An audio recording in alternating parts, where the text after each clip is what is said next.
1853 and the Americans are here. Where? Japan. Why? To open up the country. The man leading the American expedition was a certain Commodore Matthew Perry, who essentially told the Japanese to allow American imports or face war.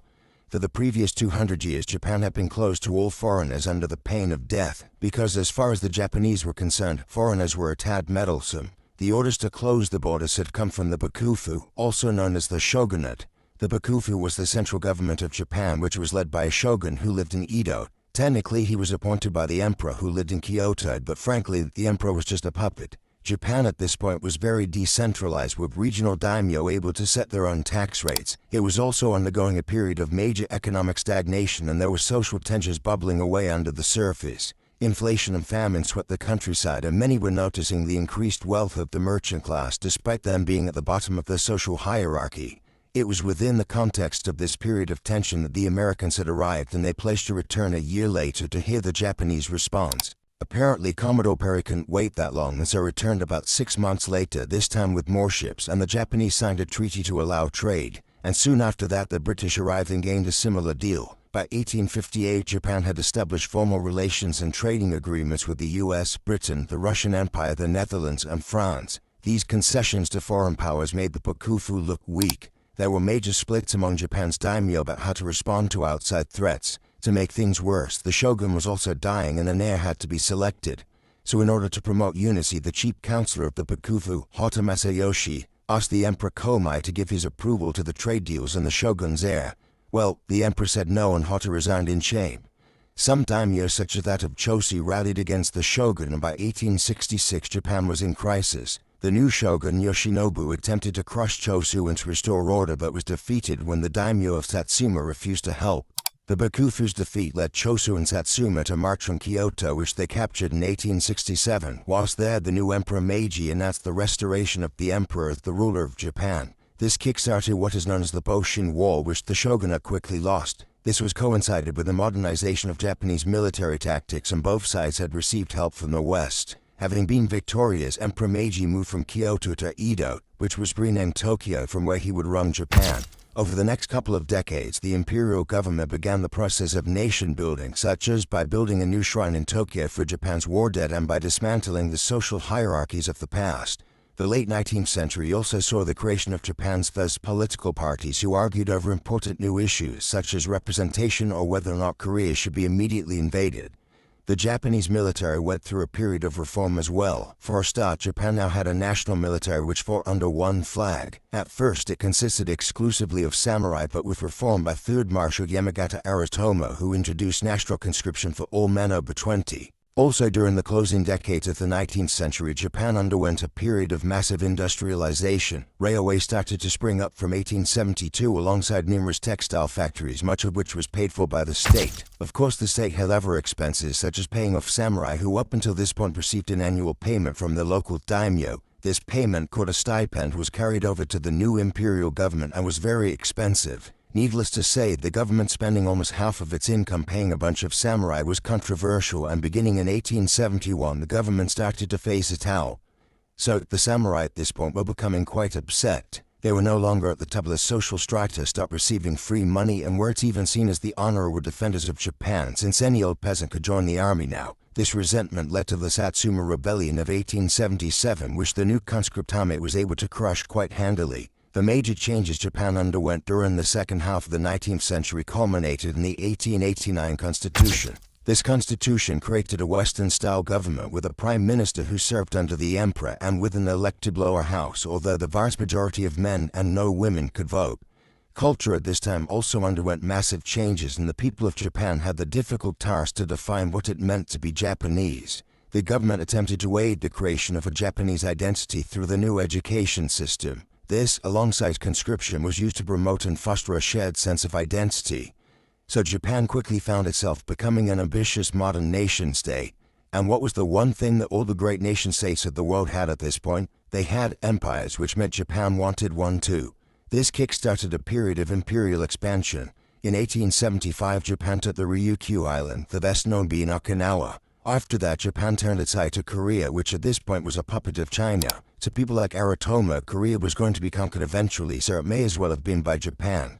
At first, using some good old-fashioned gunboat diplomacy, the Japanese signed their own treaty with Korea. Eventually, the Japanese presence in Korea led to what is known as the Donghak Rebellion. This massively destabilized Korea, and so both Japan and China sent troops in to protect their interests. These troops clashed and thus began the First Sino-Japanese War. Because of the modernization of the military as well as a huge naval build-up, the Japanese thoroughly stumped the Chinese. As a result, Korea formally entered Japan's sphere of influence, and Japan also seized Taiwan.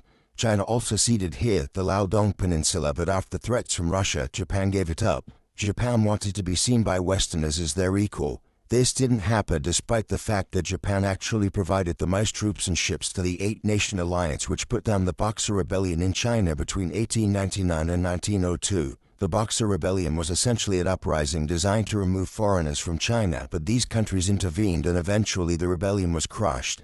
The long-term effects were that Europeans were less meddlesome in China, except for Russia, who took the opportunity to seize Manchuria. So, the only European country that took Japan seriously was Britain, who in 1902 entered an alliance with them. Importantly, Britain became the first Western nation to acknowledge the Japanese claim to Korea. In 1905, Japan sought similar acknowledgement from Russia, which they refused. In response, they launched a sneak attack against the Russian fleet in Port Arthur, thus starting the 1905 Russo-Japanese War, in which the Russians were firmly defeated. As a result, Japan gained this territory and Russia agreed to leave Manchuria.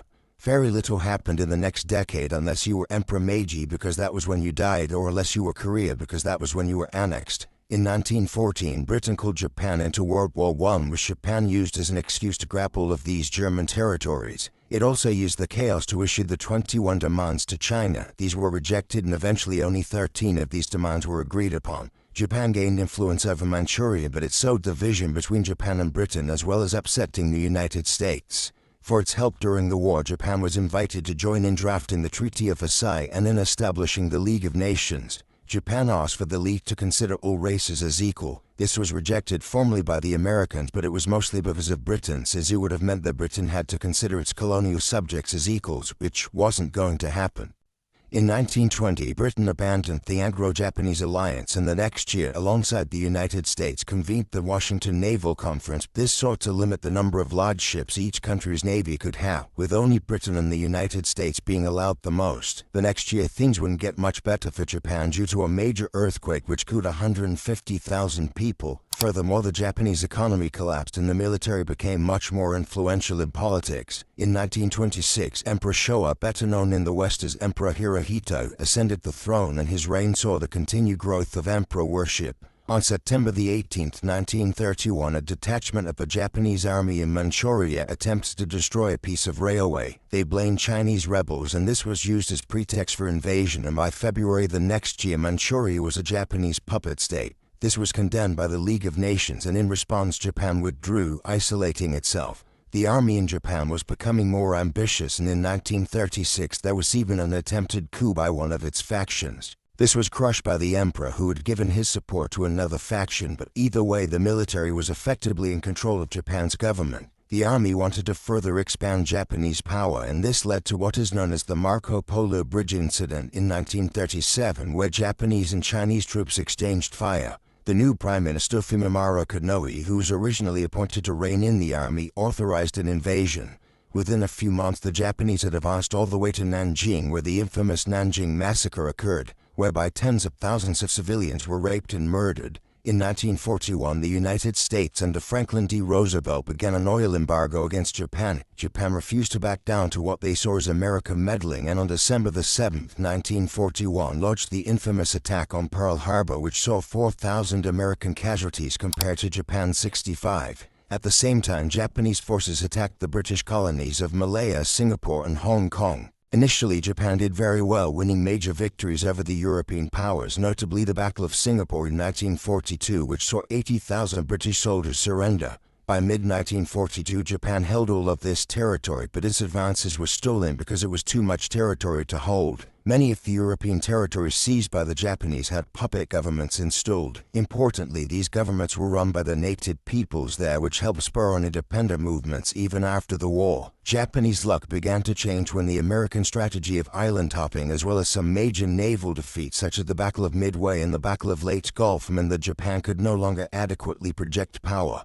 By the time the war in Europe was over, Japan had been pushed back all the way to here, and on August 6, 1945, the United States dropped an atomic bomb on the city of Hiroshima, and 3 days later another one on the city of Nagasaki, killing an estimated 150,000 people. On September 2, Japan formally surrendered to the Allied forces and was occupied by the United States. The Americans financed the period of Reconstruction, and a new constitution was completed in 1947, which still holds today, and it famously prevents Japan from declaring war. In conclusion, the Meiji Restoration saw the birth of a truly unified Japan. This Japan was a victim of many humiliations by Western powers who, despite Japan's achievements, refused to see it as an equal. The close relationship between military and politics in Japan led to an expansionist state whose ambitions saw it even attack the United States, a decision that would ultimately lead to its destruction. It should also be noted that the Japanese occupation of many European colonies was the catalyst for those colonies seeking their own independence in the following decades.